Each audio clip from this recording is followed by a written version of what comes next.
Good morning, distinguished guests and colleagues.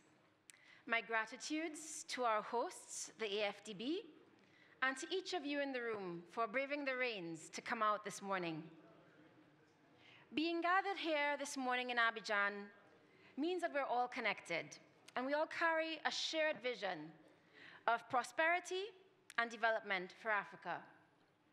Now, when looking at the future of Africa, and why it's so central to the future of the entire world, we often begin from what has now become a familiar framing on the continent's incredible dynamic demographics.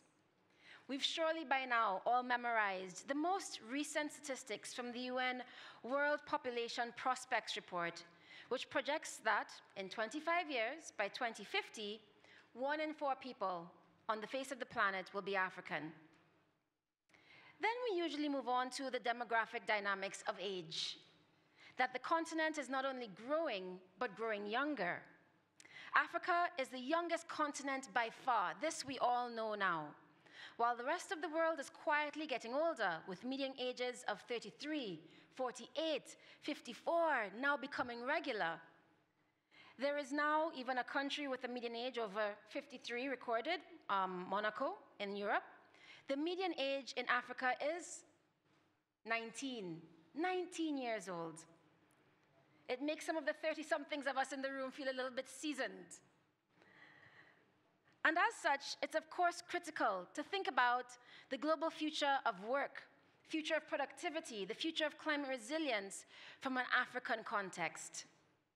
Because, as we're saying, the world is effectively becoming more African. Yet allow me today to offer a third lens of demographic dynamics. We know we'll be many, we know we'll be young, but where will all of these many young people live?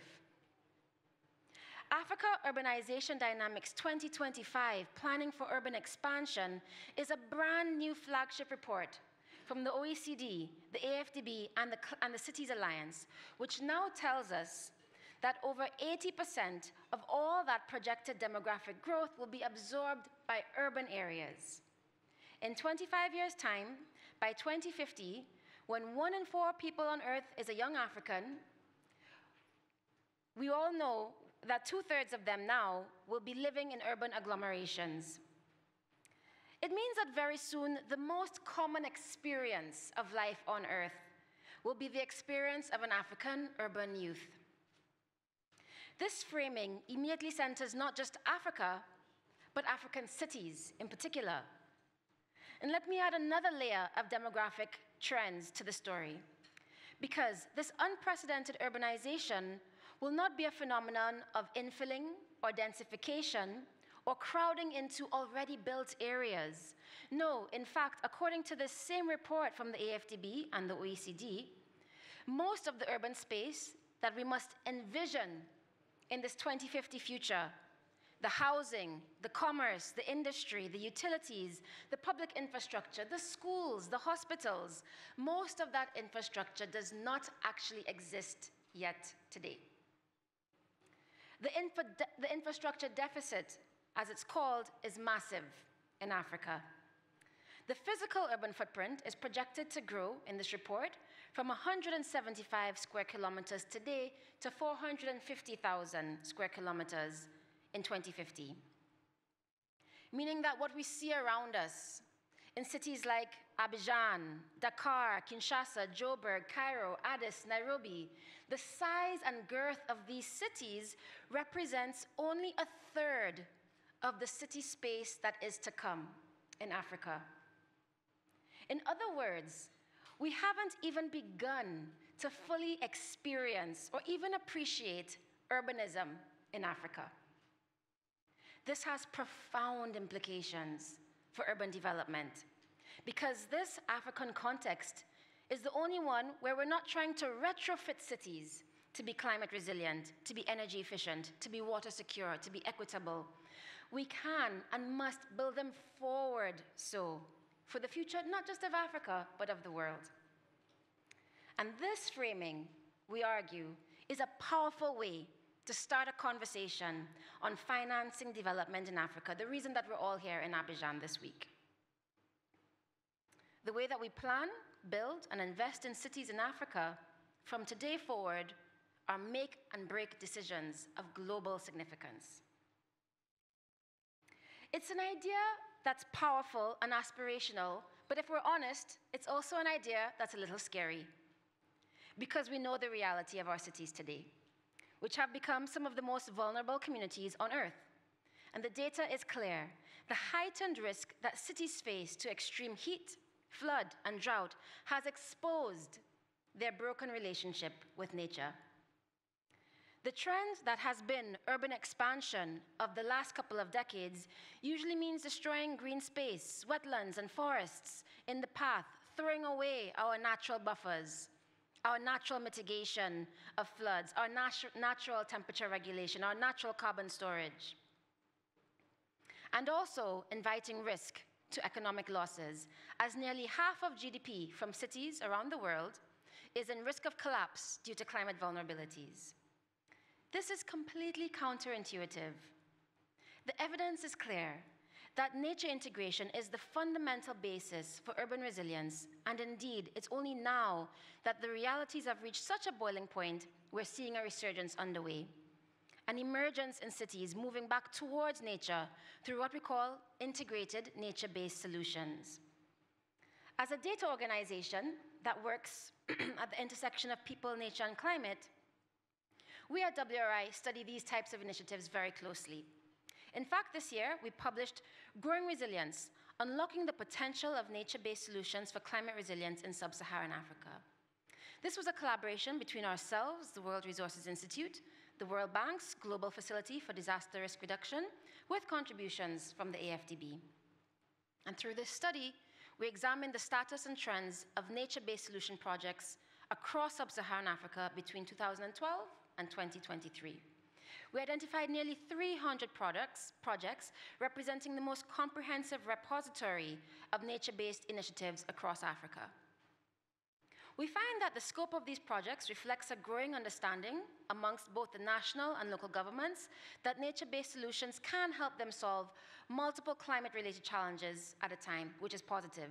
But allow me to offer you my last demographic dynamic or trend. Because troublingly, in this report, we find that only 16% of nature-based solutions are taking place in and around cities.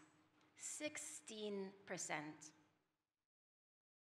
And those few that exist and that have been funded are overwhelmingly funded through grants, suggesting that they're not yet designed or able to develop sustainable revenue generation streams that open up other financing opportunities.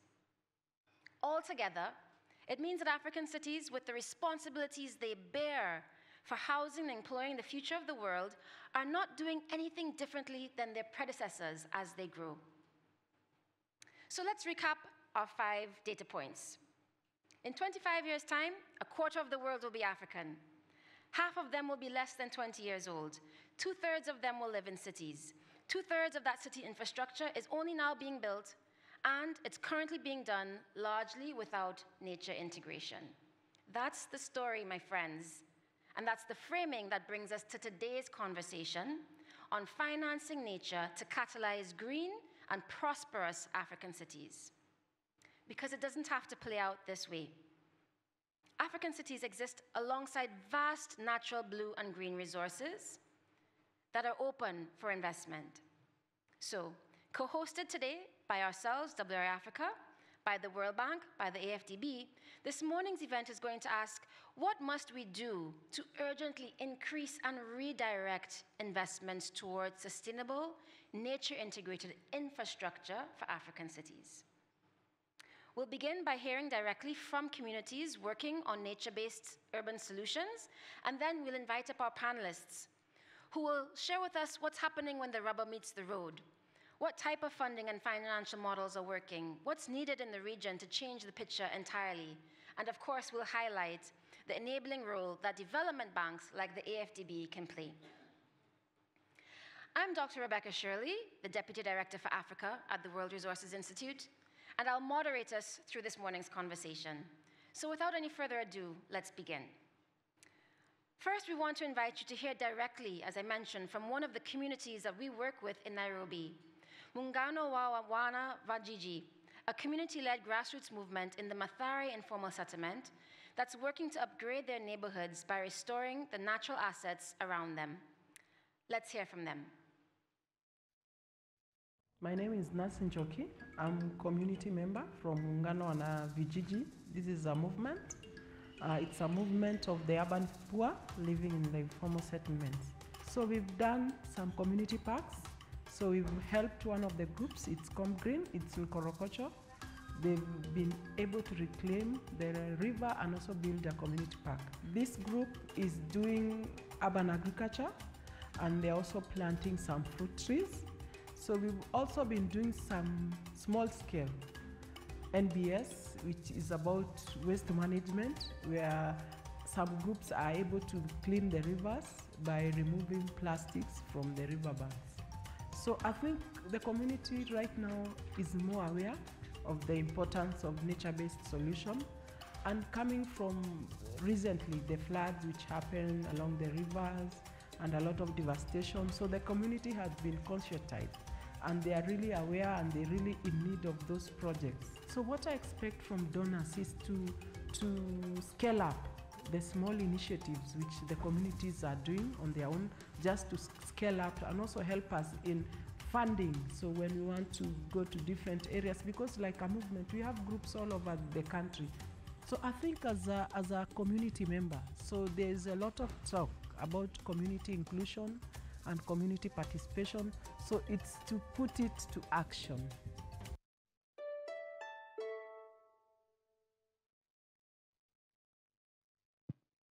Thank you so much. Wonderful. Well, really fantastic to hear from our friends in Mathare. So now let's begin with our panel. Please join me in welcoming to the stage our panelists. Stefan Achia, the Manager for Urban Development Division, Africa Development Bank. Please welcome. Vivian Deparde, the Senior Urban Specialist at the World Bank. Welcome. And of course, Alhamnu Dursum, the Manager for Climate Change and Green Growth at the Africa Development Bank.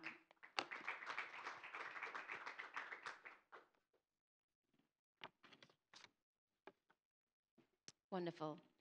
Thank you all so much for being here today on the last day of these meetings.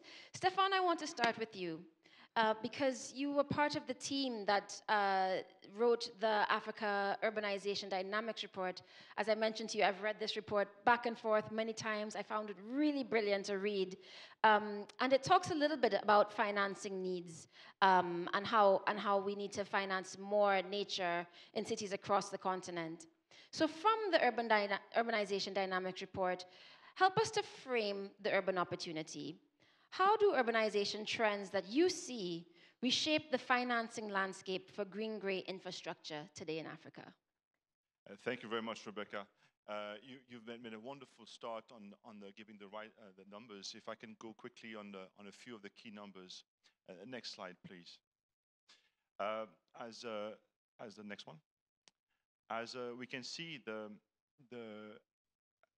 that's a wonderful thing about working with OECD, is that they have access to the wonderful database of Africa Police. And Rebecca, one of the weaknesses on the continent is access to good data. It's always been one of our problems. The need to plan Africa's urban expansion is quite a topic that has come up. We knew it was there, but we didn't put a finger on the number on this. We know that the increase will be from 800, 900 million today to about 2.2 billion in the future by 2050. We know that urban areas will absorb some 80% of the urban total population growth, and that the pace and scale of urban expansion is already starting. So we're looking today at around 700 million living in the cities to 1.4. So that will make Africa the second continent with the highest people living in cities, after Asia with about 3.4 by 2050. We'll have them, and we are based on the most comprehensive of urbanization dynamics up to date. and it's based on demographic and spatial projection, well, with more than 11,000 agglomerations across the 54 countries. So sometimes it's just good to visualize the maps, going from where we are right now in 2025, moving towards 2050. And you actually can see the densification. And one of the things that's what we found out, that densification will happen a lot in the hinterland and not less into the coastal areas. The key findings include that, as you mentioned in your introductory remark, Rebecca, 2 out of every 3 Africans will be living in cities. So it's a great opportunity, but if you don't take care of it, it might actually come as a problem. The share of people living in cities will increase from 54% in 2020 to about 65% in 2050. Only 12 countries in the majority of West Africa will have level of urbanization below 50%. So you can see the progression here. Urban expansion is a continental challenge with the fastest growth in the population, and that will be something that we'll have to be cognizant of. The press here. The number of agglomerations will continue to grow in a significant way, from about 9,000 today to 11,000. And the countries like Nigeria, Egypt, Ethiopia, and DRC will account for about 36% of those agglomerations. By the way, we are currently living here in Côte d'Ivoire. Will be one of the countries will have host the bulk of the new agglomerations. So along with Côte d'Ivoire, we're estimated about 151 new agglomerations. Niger will have many new agglomerations. Tanzania and then Nigeria will be among the countries with so those countries, they really have to be very well prepared to receive all those often villages that will become cities. 81% of African urbanization will be in the interior. Now, this is a quite a significant change from what happened in the past. Before, we had mainly a coastal, which was a bit derived from our colonial times. Now, it's gone more inland. So the bulk will be inside. 117 will be 17 cities will have more than 1 million inhabitants. So we'll go to the question about secondary cities, the importance of managing secondary cities. And we will also have mega cities with more than 10 million inhabitants on the continent. The landscape will be dominated by large cities. 9% we have calculated that of all urban dwellers in Africa will live in cities with more than 1 million people, and 17.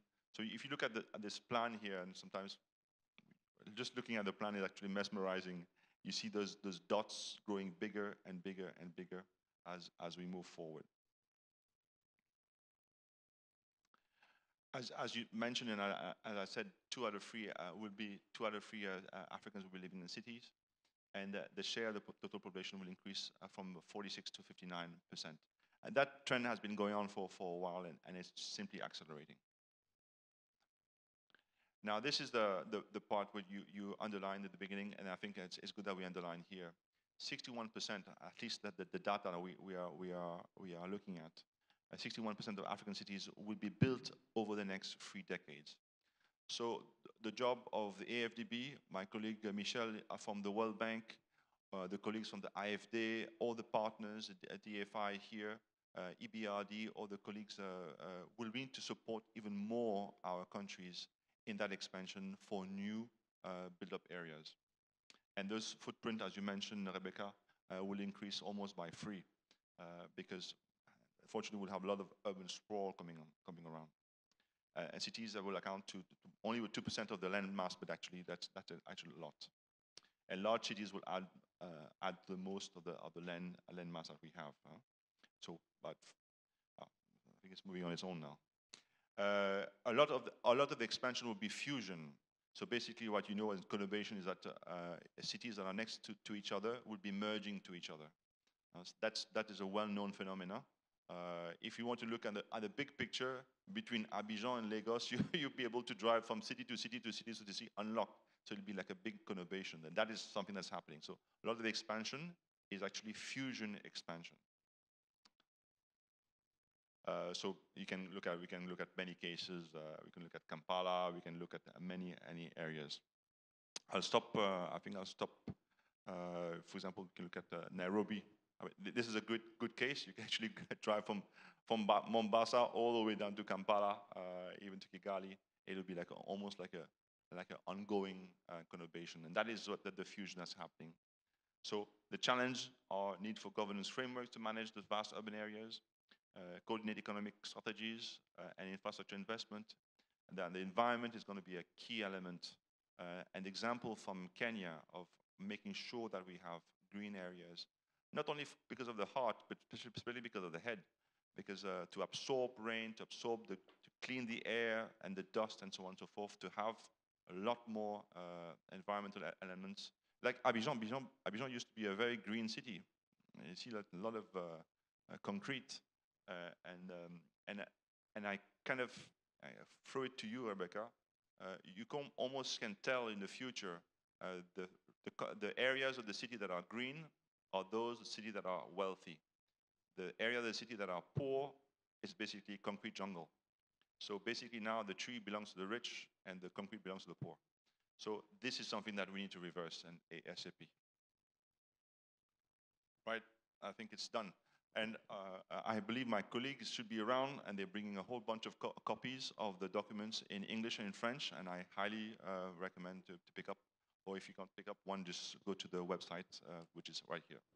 Back to you. Thanks for that, Stefan. Really amazing to see the images that you shared, because I think, as you said, we generally knew but didn't have this lucidity, this clarity until your new report of what's to come.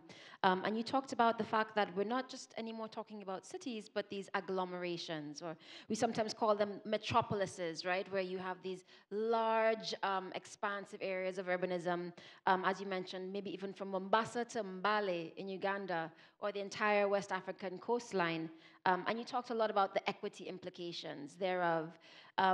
What your images drew to mind for me was just how coordinated we will have to be, given that we're talking about not discrete urban areas, but these agglomerations. And that brings me to my question to Vivian.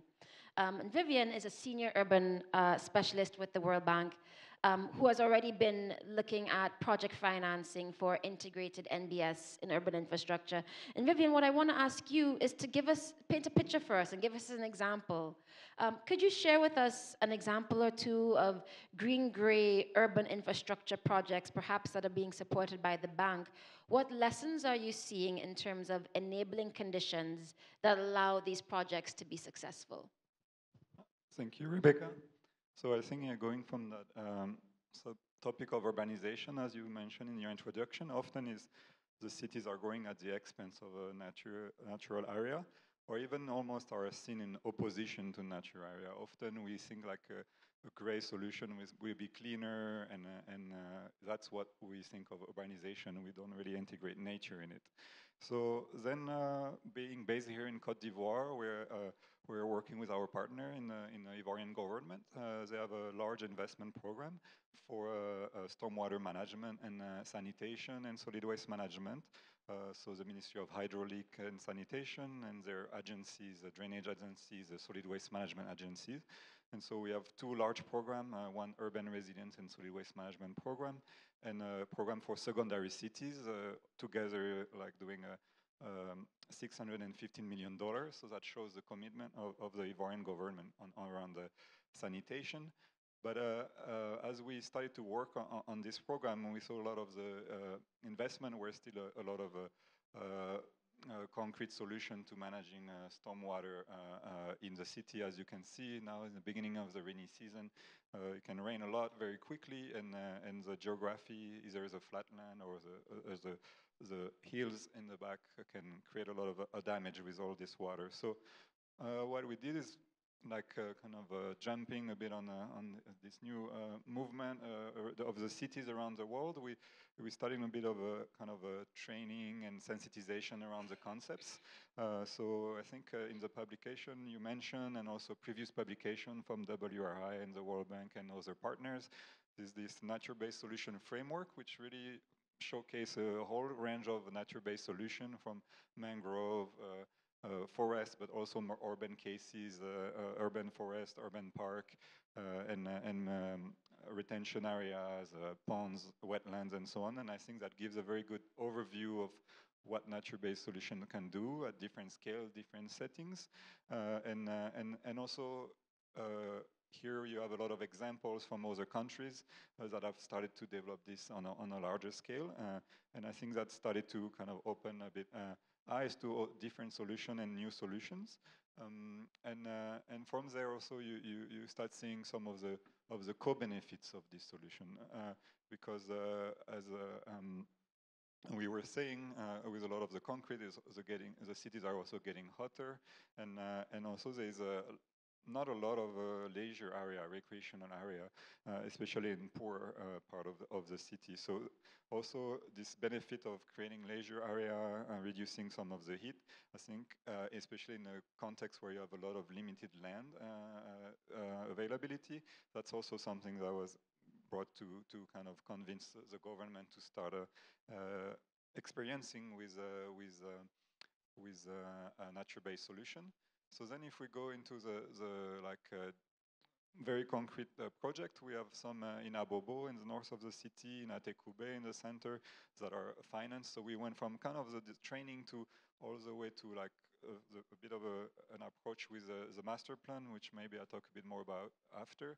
But then we went all the way down to the integrating nature-based solution in the detail engineering design. So looking, okay, the master plan, drainage master plan had this kind of solution in mind.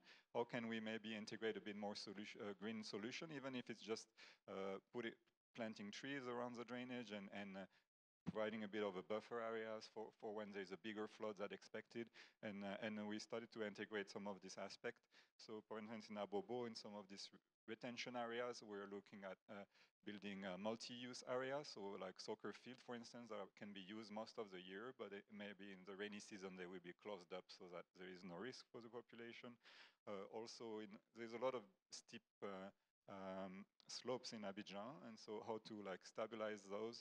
There is different techniques. You can use like pere maçonné and others, but also where you have space, you can kind of create a nicely terraced space, and also potentially offer spaces for urban agricultures and others. So I think that's some of the examples here, and I'll talk a bit more after maybe on how we're trying to systematize this approach to nature-based solution specifically in stormwater management in Abidjan.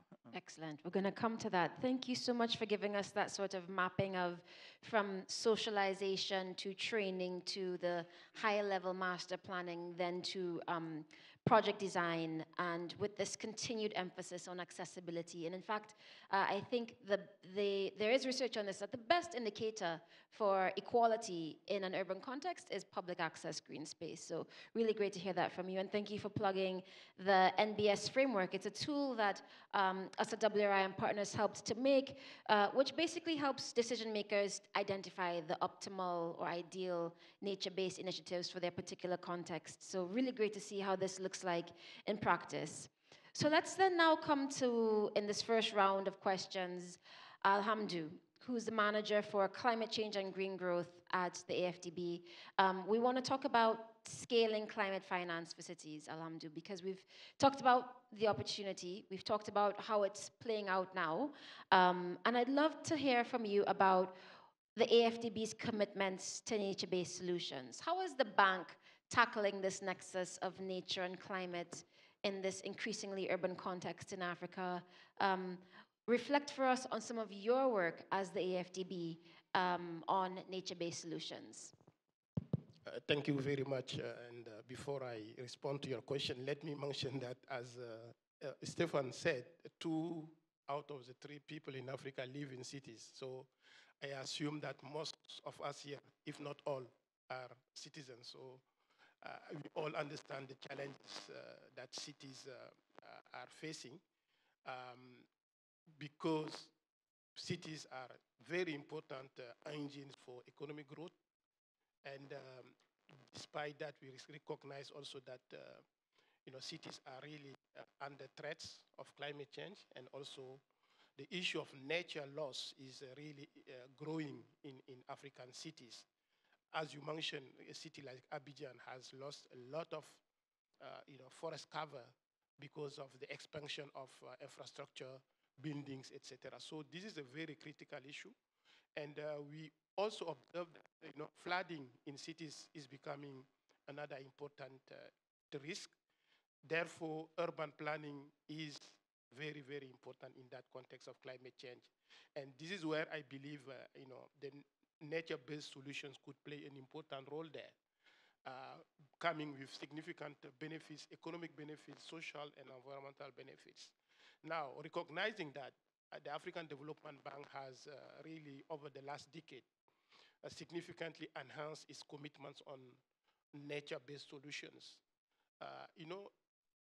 Nature-based solutions are not new for us. Maybe the terminology is new, but we have been doing that over many years. I remember we have been implementing what we call the Congo Basin Forest Fund, which has supported significant nature-based solution projects across the Central African region.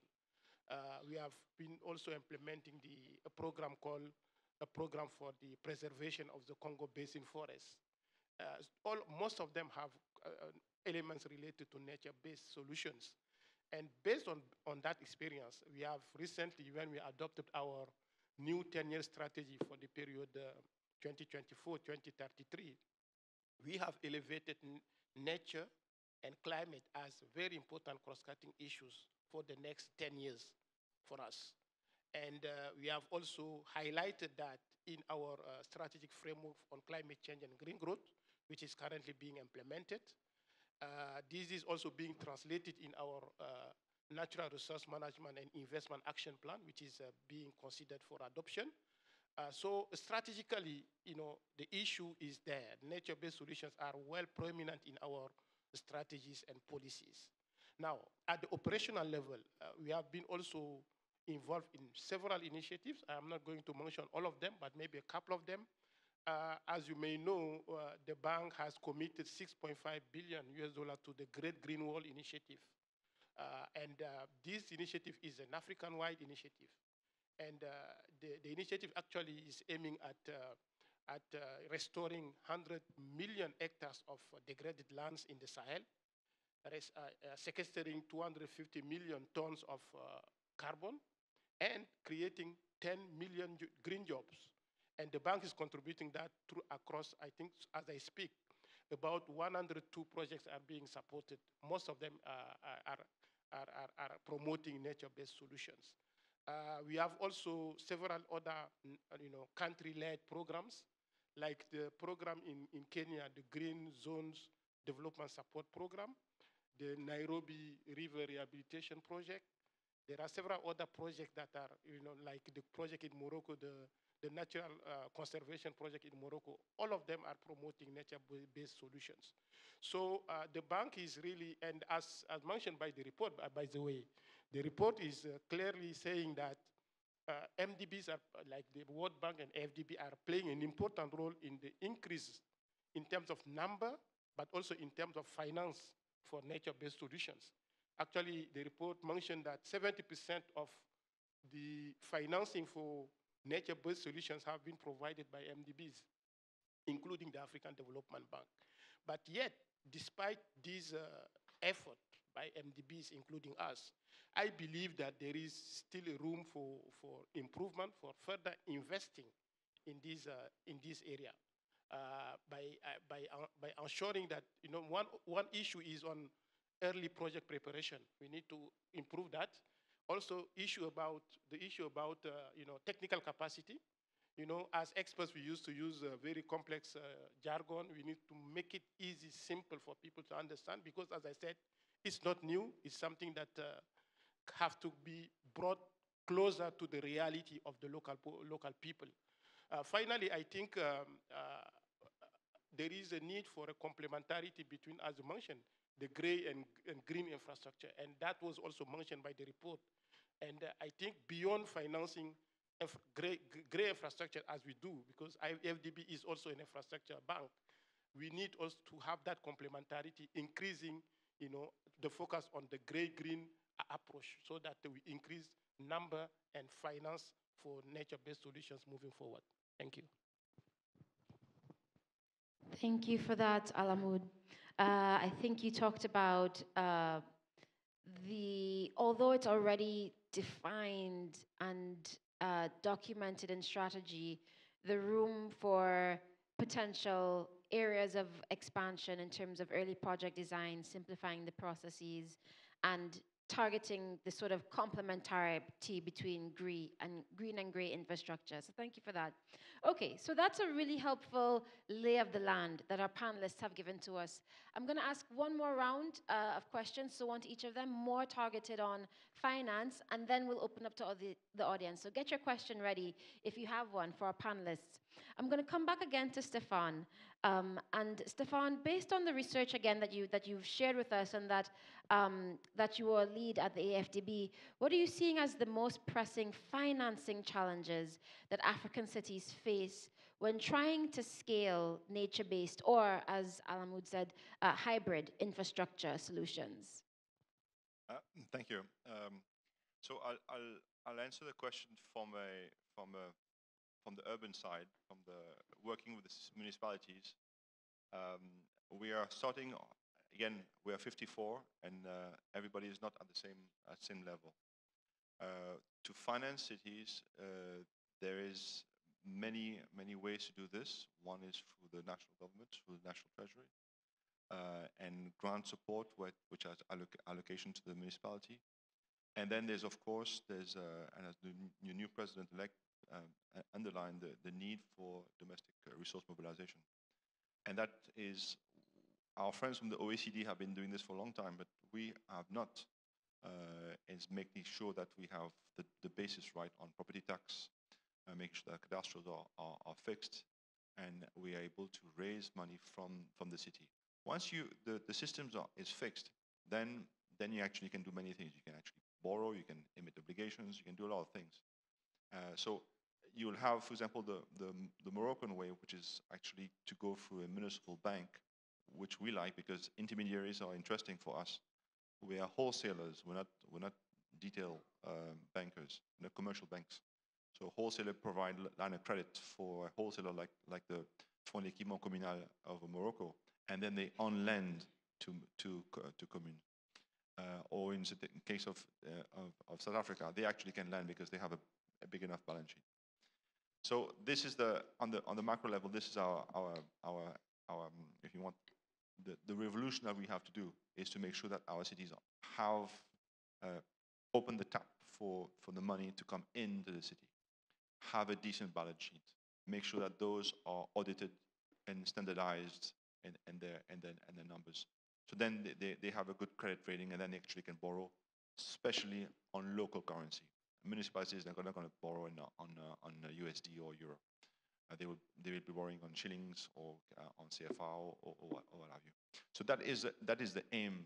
So the question is where we want to go in 5 years. This is the aim where we want to go.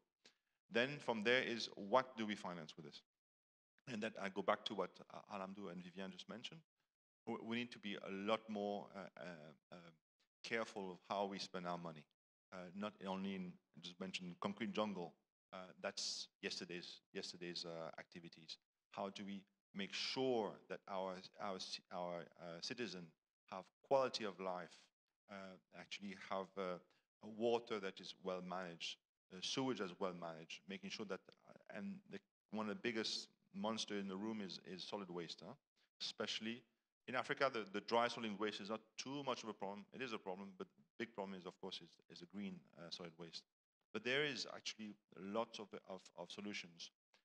A lot of cities actually have renewed for doing biofertilizers and biogas, and that needs to be ramped up. We actually can feed a lot of the cities through biofertilizers. We are currently doing a fairly large study with our colleagues from Kwafek, the Korean fund, in 7 cities, in Nairobi, Tunis, Abidjan, Accra, Dakar, Cape Town, Addis, to see how about to tap on green waste to make especially urban agriculture. I know you mentioned this, and the lady who was intervening in Nairobi was mentioning this. So that's one level. And as Vivian mentioned, we are now we're diving more into our detail engineering from when we're preparing project with even the AGEROUTE or the road authority, to make sure that those have a really strong green component to it. In the PTUI here in Abidjan, we encircled and protected the Forêt du Branco, which is a bit of a lung for Abidjan. It's a green forest, and it's a bit like Nairobi National Park. You need to protect those. So if you don't do this, you're in trouble. So I could give you a lot of examples on projects we're doing, for example, in Kigali or in Dodoma, where we're spending the money from Jeff straight to green the city of Dodoma. There's so many projects that we're doing right now, but what is clear is that the government, the municipalities, and us, we understand that nowadays we can't just concrete. We need to really have projects that actually can be a lot greener, a lot more sustainable. That is the way to go. Thank you. Thanks for that, Stefan. Very clear that the first thing is the cities have to get themselves ready to open the tap. I like that framing. Doing what it takes to be able to be in a position to receive funds in local currency. I think in the context of Kenya, my mind goes to all of our secondary cities in the counties that then need to get themselves ready in that way to receive these funds and what goes into that. And then your second thing was building a portfolio of practical green gray projects that are adapted to the context and the needs of this particular urban area. So thank you for that, Stefan. Vivian, I'm going to come back to you again, and based on your experience, you talked to us about a number of projects from the World Bank side that you're helping to implement in Cote d'Ivoire. What are some of the practices that you have seen to fund and also build the capacity to maintain the revenue generation of nature-based solutions? Yeah, so I think, well, first, I think any infrastructure, there is challenge in maintenance and operation. I think in being gray or green, I think maybe in green, sometimes it seems like it's going to be a bit more difficult because you have you have more actors usually. So you start with the traditional actor, drainage agencies and so on, but they don't necessarily have the specific knowledge if you have like a specific trees or other plants and so on, and how to maintain that. So I think from the start, it's very important to engage all the actors, institutional, but also the local ownership and engagement. I think as we saw in the video, that was very important. And in the work we're doing right now, the project team on the governance side is doing a lot of work on the ground. They created local committees for making sure they can participate in the design, and during the works they know what's happening, but also then to participate in the maintenance. And I think the topic of solid waste management raised by Stefan is also very important, because often the green areas are often used to actually dump waste. So you need this sensitization. But only sensitization, you need to put actual equipment there, because if there's nowhere to put the waste, it will still go in the drainage or in the area. So I think that's a very important part. The second part is on the institutional side to have a very clear mandate and responsibility. And this is something we're still working on, because, for instance, in a linear drainage, you may have a concrete gray part that's part of the normal agency mandate. But what about all the green areas nearby? Will they do that? Will the municipality do it, or will be other models? And actually, one other model is that we see has a lot of potential is having local revenue generation for the local communities. So, for instance, if there is recreational areas, little maki, or like we call here in Abidjan, but like little restaurants or others, and even like a children playground, maybe they can be part of maintaining it, but still get a small revenue from that part. And another model we saw, more like related to kind of public works and cash for work, is in for instance, in Freetown in Sierra Leone. The mayor had this very large initiative of Freetown, the Tree Town, where they planted about more than 500,000 trees, but they engaged the youth in terms of being trained to plant and the trees, but also then to look after these trees. And then they also use a digital solution, so actually each tree is mapped and tracked over time, and also then linking a payment to the youth based on the maintenance. On making sure the trees stay healthy. So I think there's still a lot to learn. I think on operation and maintenance, but this is some of the thing we've seen. Maybe just to add, since I have just a little bit more time, I think a lot of the also policy and plan document are very important. I think it was mentioned from both of my co-panelists, but here in Abidjan now they're starting to, in all the new urban plans that are being developed, the conservation of some green areas, the creation of green corridors and so on is really part of this. So then it's easier to identify these areas and to protect them and to have clear mandate on those areas in the futures, and both at the urban planning level, but also then at the drainage master plan level. So yeah, I think that's some of the... That's clear. The need for planning documents that sort of create the enabling space for these projects to be developed. I liked your point on the need for clear responsibility between institutions, who's responsible for maintaining what, and then this idea of bringing community into the maintenance of projects as an economic incentive for their upkeep and preservation. Thank you for those, Vivian. Alhamdu, I'm going to come to you with my last question, and then open up to our audience. And this question is about instruments that are currently being piloted to accelerate the uptake of nature-based solutions in cities. How is the AFDB currently structuring its financial support to urban NBS? And are there new instruments that you'd like to share with us that the bank is piloting to accelerate their uptake? Yes, I think as we noticed that already also in the report that financing is one of the key challenges in supporting NBS projects. And at the African Development Bank, we have been exploring over the recent years several options, like financing tools that could be helpful in supporting NBS projects.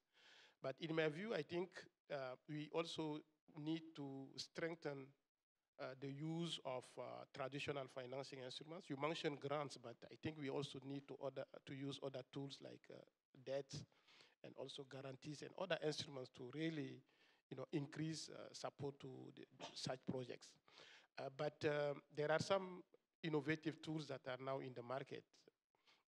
Currently, there was an event yesterday on one of the instruments that the bank is currently developing, the Africa Carbon Support Facility, because we believe that carbon credits, carbon finance could be used also to support NBS projects. And the facility that is being developed by the bank will also support NBS projects.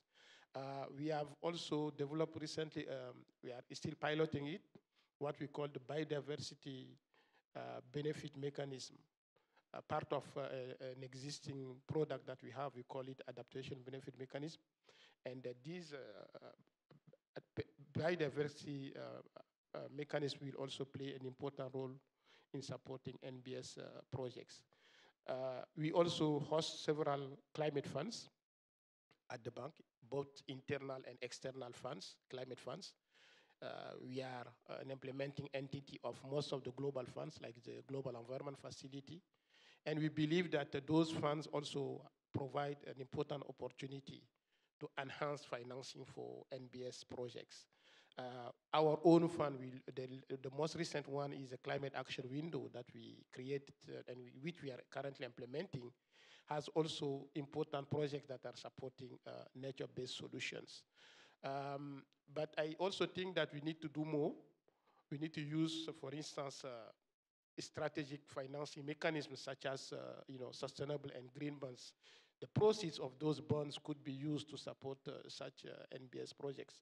I think we are not doing much yet on that side. I wanted also to mention the biodiversity credits. We all know the controversy around it that happened recently. But despite that, I believe that with a strong monitoring system in place, if we are able to generate biodiversity credits, those credits could be channeled to NBS projects. So I think there is a wide range of instruments, both public, private, but also innovative instruments that are available, and the bank is exploring all those that are really fit for the type of project that we are speaking about here.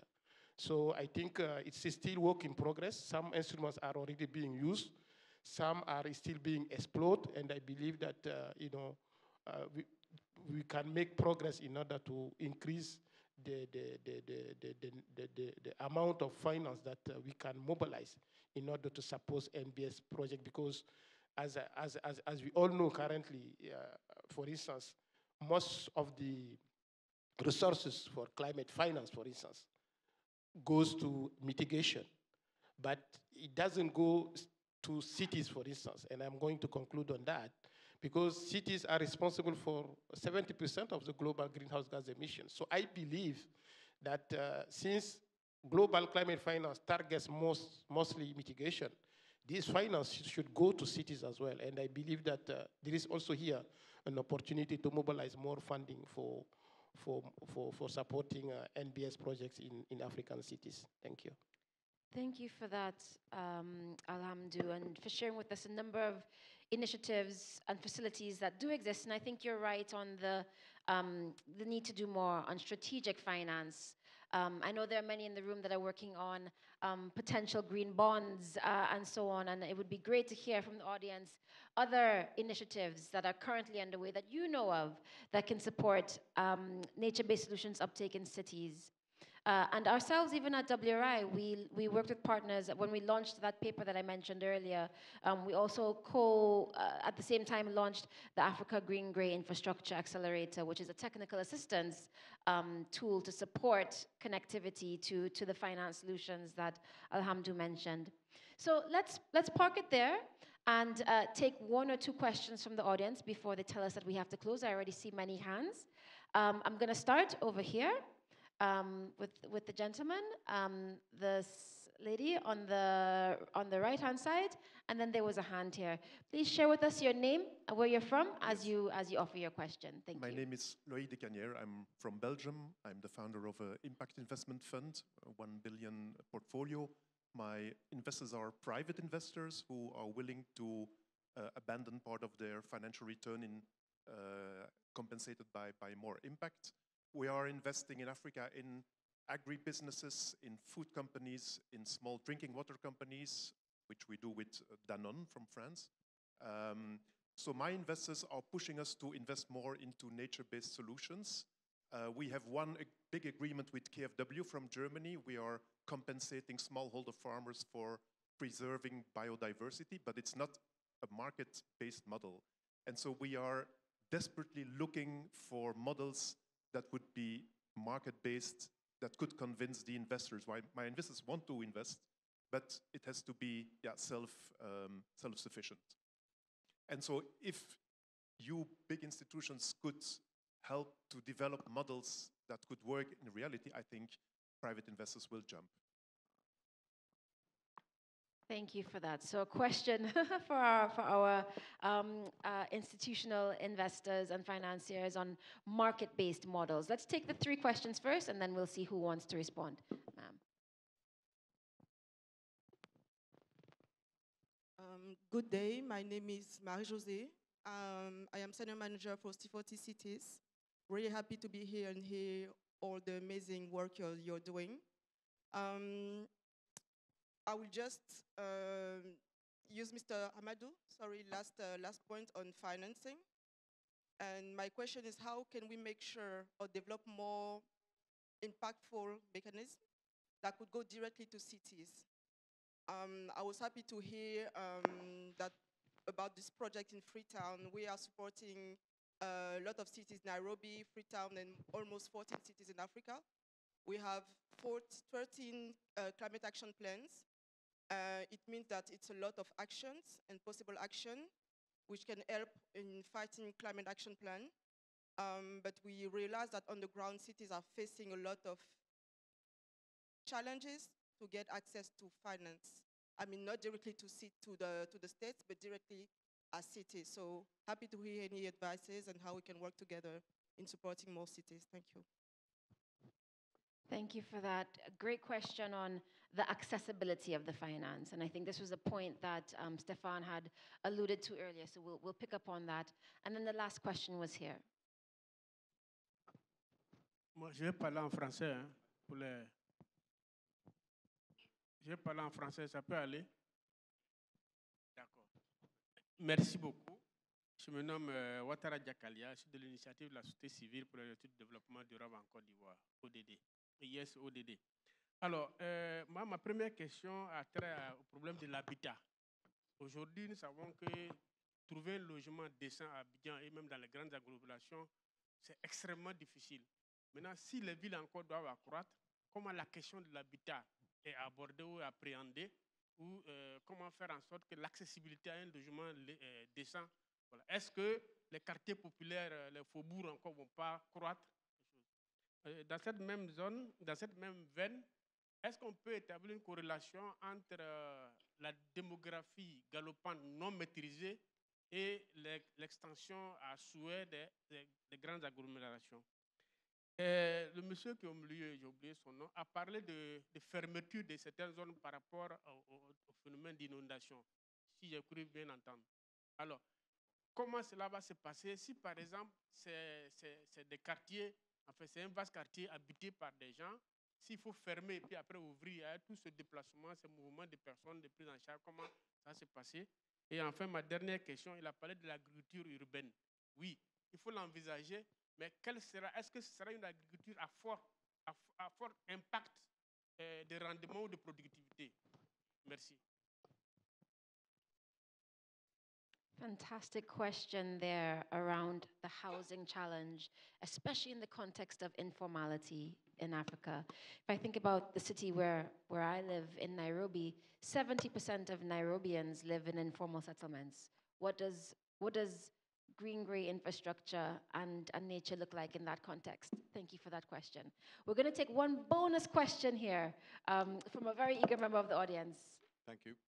Vivek Mittal from AFIDA Africa. We run a private sector-led accelerator for urban infrastructure projects, new cities, SEZs, and other sectors. May I straddle the 2 points with a real example, actually? So spending time with mayors of cities and CEOs of mobile operators, airlines, airports, the common refrain is the number one problem all of them have is the inability to create or hang the business case on a clear, high-quality revenue line. And mayors of cities have a particular problem in raising capital, being allowed to raise capital. Now, to put that in the context, between Abidjan, the 1,000 kilometers between Abidjan and Lagos, you know that 2.2 billion people you said in 2050, Stefan, a quarter of that will be in this belt. Now, if we are successful, this will become the workhouse of the world. The finest chocolate, the finest cotton shirts, automobiles, batteries, etc., will be manufactured over here. The 24 hours it takes to do the road trip, the 1,000 kilometers today will be, if it works well, will be cut down to 12. But given this revenue challenge, how do we finance? And then nature-based solutions. So, all the housing issues, all the financing, even the basic urban infrastructure is so challenging. How do we get to make these livable? And this 1,000 kilometers, what are the opportunities and challenges to make it livable and lovable? Thank you for that, Vivek. There's a real commonality in these questions around the revenue generation model and the business case. So I think we can take those together, and also this question around housing in particular. So who would like to start us off? Vivian, you're looking at me, so Vivian will start, and then we'll Sure. move on. Thank you. Yeah, I think there is one area we're looking at, and that hasn't been developed a lot, and actually also linked to the housing question and so on, is a lot of this area, if you do nature-based investment, they become very desirable. No, the land value will increase a lot, and I think now in Tanzania, actually, the World Bank is working. There is a very big river basin crossing the cities, Mzimbazi, which was like in a lot of cities a hotbed of pollution and formal settlement and so on. But then by redeveloping this whole river basin and creating a space to rehouse the people who were impacted by the resettlement, but more housing for others. This is one of the model potentially to look at around urban redevelopment and kind of a green nature-based solution, but it is not easy. I think we have to actually put down all the numbers, but I think one thing we're looking at as a World Bank is how some public financing can be used to leverage then the private sector and make the economics work. So that's maybe one thing we can talk about. Thank you for that, Alhamdu. Yes, let me pick the question on the use of market-based instruments. I agree completely with you. As we mentioned earlier, I think there is a need for combination of both market and non-market instruments in order to scale up, financing for nature-based solutions. I understand that the compensation instrument that you mentioned is the payment for ecosystem services, which is good, but we need to go beyond that. And it is important that that's why we are at the bank exploring those innovative tools in order to complement the use of public funds, because they are not sufficient and we need to increase financing. So maybe join us in exploring those options. I mentioned a few of them. Like the adaptation benefit mechanism, which is an instrument which creates a bridge between public and private investors to increase funding for adaptation, so attracting more private finance. And under that, as I mentioned, there is this biodiversity mechanism that we are also piloting. I think they are promising. We can join forces here and see how we can work together on that. The issue of accessibility of finance, I think this is very critical. There are challenges, we know that, but there are also opportunities. So as the lady mentioned, there is really a need to work together in order to increase accessibility to finance. And the only way to increase access to finance is to put on the table, the so-called bankable projects. Those projects that are really ticking the boxes in order to access finance. When we go to our partners like the Global Climate Funds, we have to submit to them projects and we have to come up with strong rationale for the projects. There are a lot of requirements, and I think we need to increase capacity also at that level in order to have projects that are really able to help mobilize more financing. Finally, the question from the gentleman from Cote d'Ivoire on the Abidjan, as we know the issue since we are also living here. But I think the problem is that, yes, I agree with you, there is an issue to get people to decent housing, etc. But what we see also is that there are little green spaces, green zones in the city. I think that's something that we need to bear in mind when we build a new offices or new houses. This is really missing in Abidjan. I think beyond ensuring that all people can get decent housing, we need to bear that in mind. And make sure that we include, NBS requirements into the design of new buildings and new offices, etc. This is something that I believe could help increase also. And this is good for the people. I mean, if you have trees in your cities, they provide you with shade. They provide you also with recreation opportunities. You can do more physical activities, etc., and reduce also stress.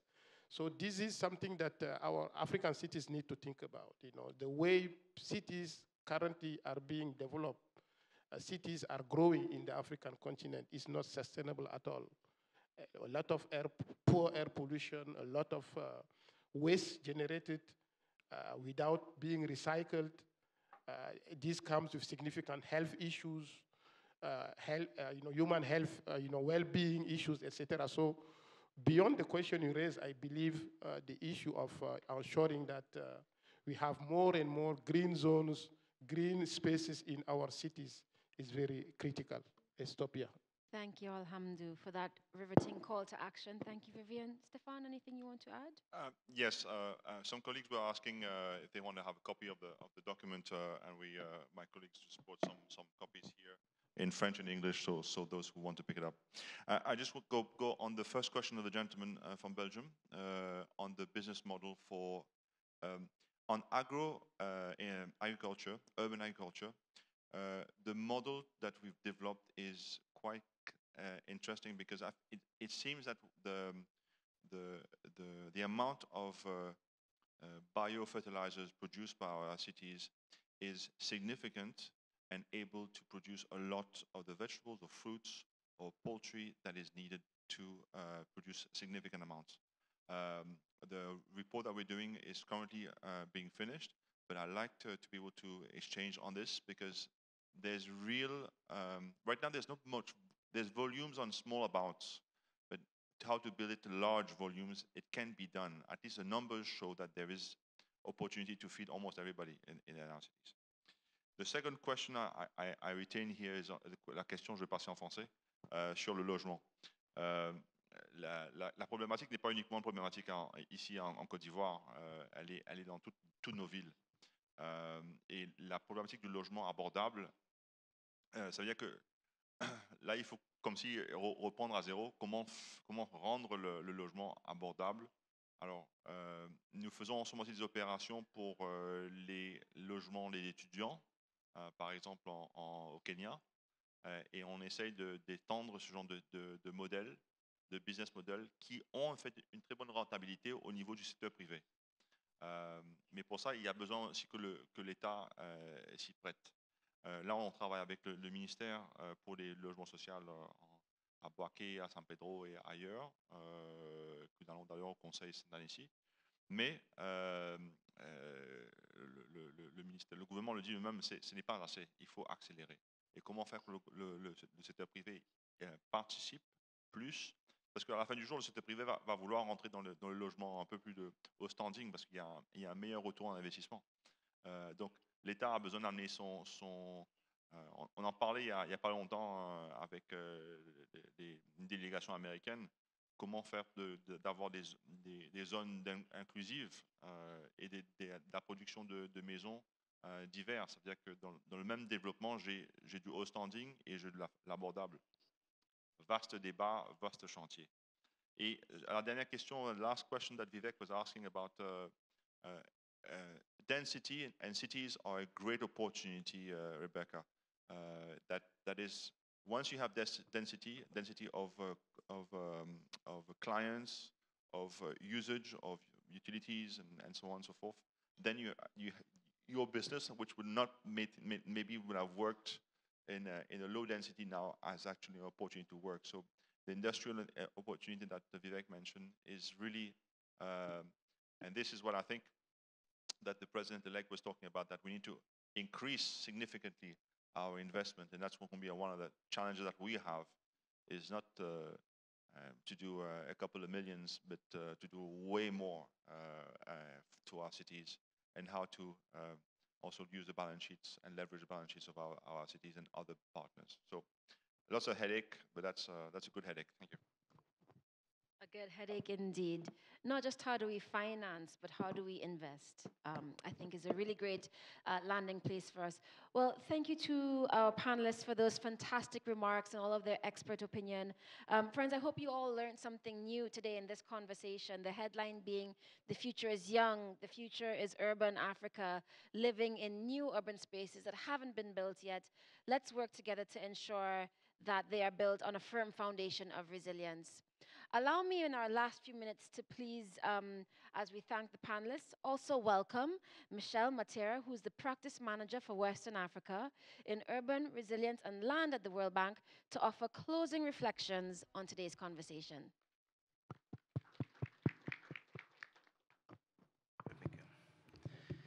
Thank you, Rebecca. Good afternoon, everyone. So on behalf of the World Bank, I want to sincerely thank our partners at the African Development Bank, Stéphane, Alamdou, the World Resource Institute, Rebecca, the Global Facility for Disaster Reduction and Recovery, GFDR, and everyone who contributed to this important session. So it's been an hour packed with insight, data, good data, and driven really by a sense of urgency. So Africa faces a massive urban challenge. Let me insist again on the numbers. By 2050, Africa's population will double, and 2/3 of the increase will be absorbed by urban areas, by cities, adding more than 700 million people to African cities. And the majority of that growth will be concentrated in cities over 1 million inhabitants, as Stéphane highlighted in his presentation. The scale of transformation underway is massive. And this is happening in a context of worsening climate shocks and increasing fragility. That kind of growth brings both challenge and opportunity. The challenge, of course, is to avoid locking cities into costly and unsustainable infrastructure path. But the opportunity, and it's a real one, is to reimagine how African cities grow. Greener, more inclusive, more resilient to shock we know are coming. That's where nature-based solutions come in. What we're talking about here is not a nice to have. It's core urban infrastructure, whether it's restoring floodplains, integrating green corridor, or designing a hybrid infrastructure that merges ecological and engineering system. Nature-based solution can help cities manage risk while improving livability. The Growing Resilience report that we discussed today is a major milestone. No? It's the first comprehensive snapshot of how nature-based solution can be deployed. And as Rebecca mentioned, it covered 300 projects, and it provides us with an evidence base that we can all work from. So let me put this into perspective from our side, the side of the World Bank. Between 2012 and 2023, the World Bank supported more than 100 projects with nature-based components in sub-Saharan Africa. Together, this committed 5.4 billion in financing for NBS components. That's significant, but that's not enough, and that's hopefully just a start. If we are serious about scaling this, we need to act on the lessons we have gathered. So let me reflect on 3 big takeaways from today's discussion that I believe should guide our work going forward. The first one, the integration in policy and planning. When we work with our clients on integrating green infrastructure, nature-based solution in urban development plans, land use plan, drainage master plan, which is the most effective way to integrate green and gray. So both Rebecca and Stéphane indicated that most of urban areas remain to be built. So we have a real opportunity here. As Vivien highlighted with the Abidjan Drainage Master Plan, when cities embed green infrastructure in their plan, they unlock co-benefits and reduce long-term costs, addressing, in the case of Abidjan, not only the issue of floods and landslide, but also the impact of extreme heat, which we know will increase. Second, we need to build capacity. Project preparation support is vital, but we also need to think longer term. That means investing in local technical skills through universities, professional network, and public institutions, so cities can design, implement, and maintain green infrastructure themselves. We don't just need projects, we need practitioners. Third, we must unlock more innovative financing. Grants are not enough. As mentioned by Alamdou, we need to expand the use of blended finance, guarantees, performance-based instruments, etc. And we need to help cities capture value, whether through rising land values or avoided disaster loss. The Chiveve Urban Park in Beira, Mozambique, or as mentioned by Vivien, the Mzimbazi Basin project in Dar es Salaam are examples where upstream investment in nature-based solutions created tangible value and resilience. Across all of this, the role of partnership cannot be overstated. It's encouraging to see the African Development Bank, WRI, and the World Bank align on this agenda. But implementation will rely on broader coalitions, national government, local authorities, private sector actors, and communities. At the World Bank, we are committed to staying at the table. We will continue to support our client governments, scale what works, and turn the insight from the report and the event today into action. Africa's cities are growing rapidly. Let's make sure they also grow sustainably, equitably, and resiliently, with nature as a key partner in that journey. Thank you very much. Merci beaucoup.